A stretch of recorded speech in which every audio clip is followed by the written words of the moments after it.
What's up, guys? Welcome back to my channel. It's Rahul, and today we're going to talk about Peter Kica's Exodia Deck. So Peter Kica is a really good friend of mine, and he worked on this deck almost entirely himself with a couple of homies.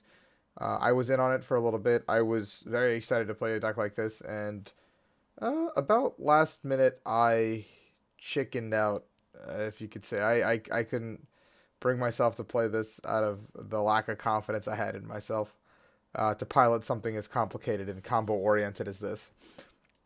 So the centerpiece of this deck is Unknown Damage. This card is, well, basically it reads once during your turn, if this is your active Pokemon, you have 66 or more damage counters on your bench, you win. Like, you win. It's just over. The game ends. Now, 66 is a lot. But now there's an infinite OTK combo to get this bad boy, who is now banned already by Pokemon, out. So let's explain this combo and how the concoctions of each tech and in the deck and what they are for. So we've got this thick boy Magikarp Warlord GX, and 300 HP means now that you have a little more wiggle room to play with things like Ninetales and get the math still correctly. You only really need one of these to seal up the game. This guy's just a wall. You really just don't need him until your turn you Exodia. You want things to be getting knocked out every turn. So, yeah. You've got the 3 Solosis, little baby boys to evolve into big boys. Reuniclus, damage swap. As often as you like to one of your turns, you may move one damage counter from one Pokemon to another Pokemon. So it's the very integral part of the combo that lets you get the pieces up. You don't want to candy into the Reuniclus unless you know you have the combo done that turn. Because usually if they can kill your Reuniclus, you've already put too much investment into it, and that could spell disaster, realistically speaking. There's a 2/2 Weavile line. Weavile has the ability to tear away. Once during your turn, you may put a tool in your hand. So basically just reuse the Clef Keys, recycle it, another crucial part of the combo. Weavile is a piece you can kind of get at as you'd like. More or less, you don't want to get everything out until the turn you get the combo or the turn right before you get the combo going.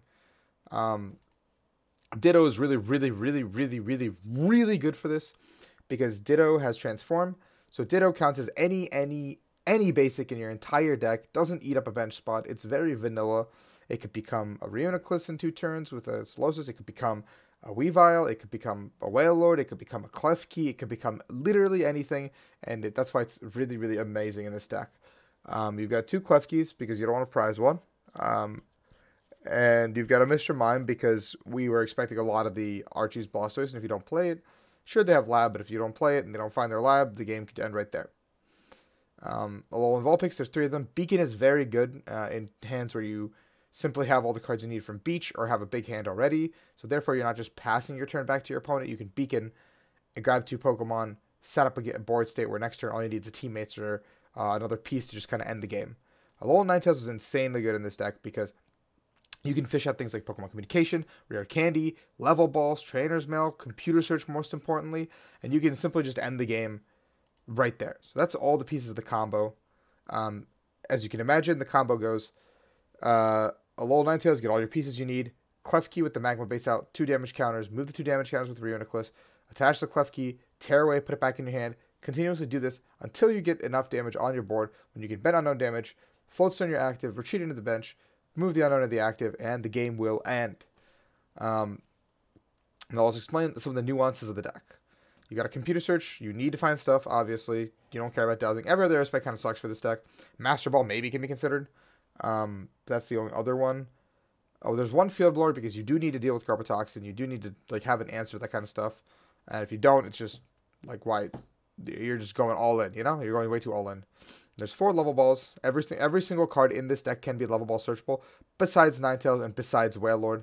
But those are Beacon searchable and Pokecom searchable. So level ball is the best search card for this deck because everything is below 90 HP, including Reuniclus if you have not noticed that yet.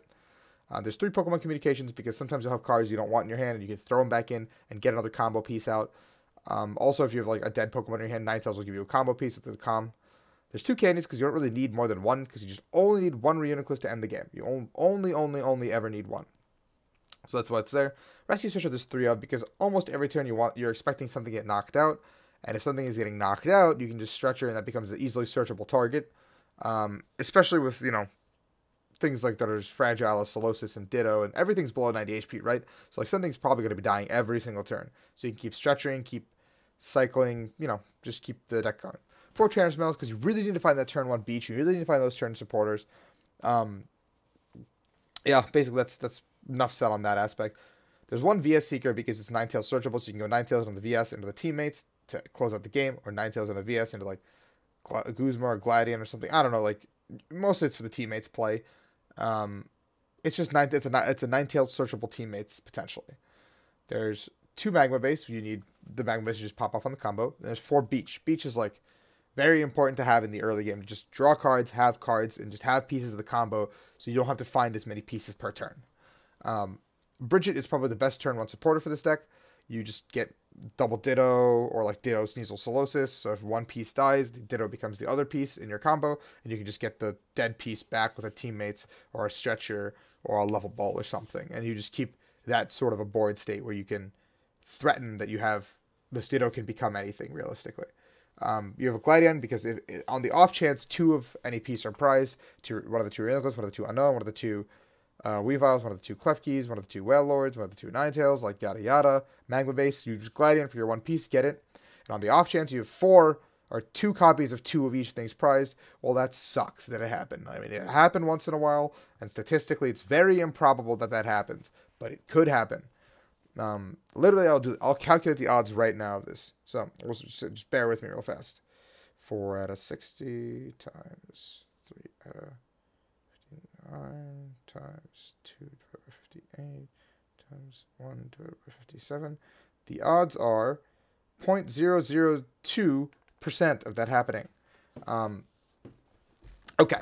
Next up, we've got the Rangers, because Quaking Punch can be this like the end-all be-all to you sometimes, or Greninja Shadow Stitching also could just really, really get in your way where you need to be, doing things.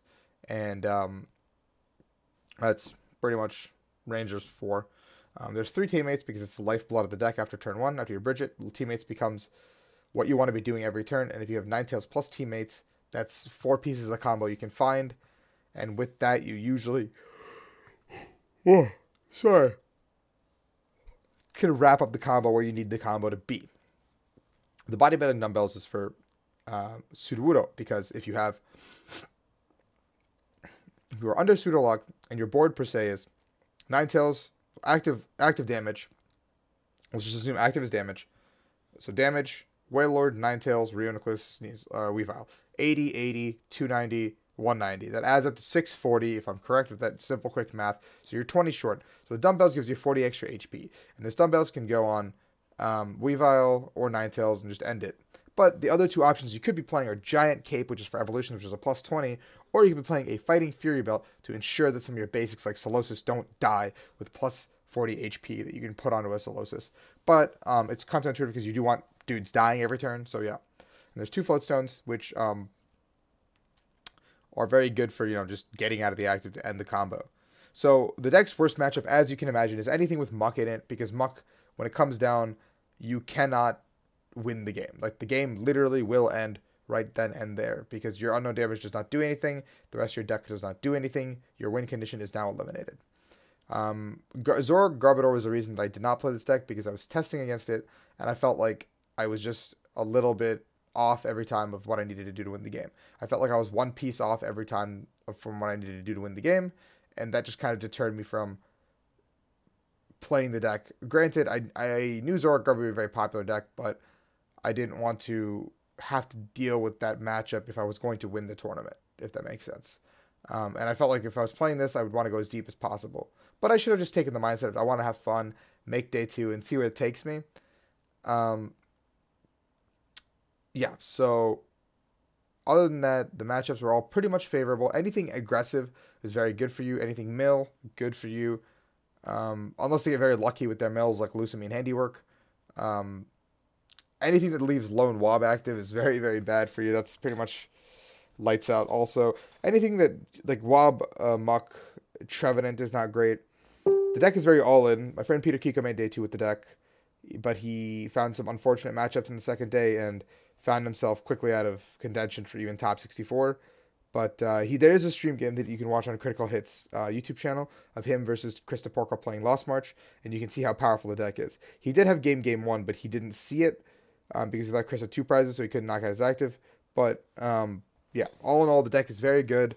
I think I don't have the cards for the gameplay, as you guys can see very clearly, but if I did, I would show you guys a game with it. I think you guys should try this out if you have an expanded challenge or something coming up right before damage is banned, because this deck will never be able to be seen play again as soon as February 14th hits. Yeah, I think so. So thank you guys for watching. If you enjoyed the video, leave me a like, leave me a subscribe. Check out Peter Kica's Twitter. Check out my Twitter. Check out the usual stuff. I'm going to try to do uploads 2 to 3 times a week. Nothing crazy. Let's get me back on top, everybody. All right. Thank you guys so much for watching. Peace.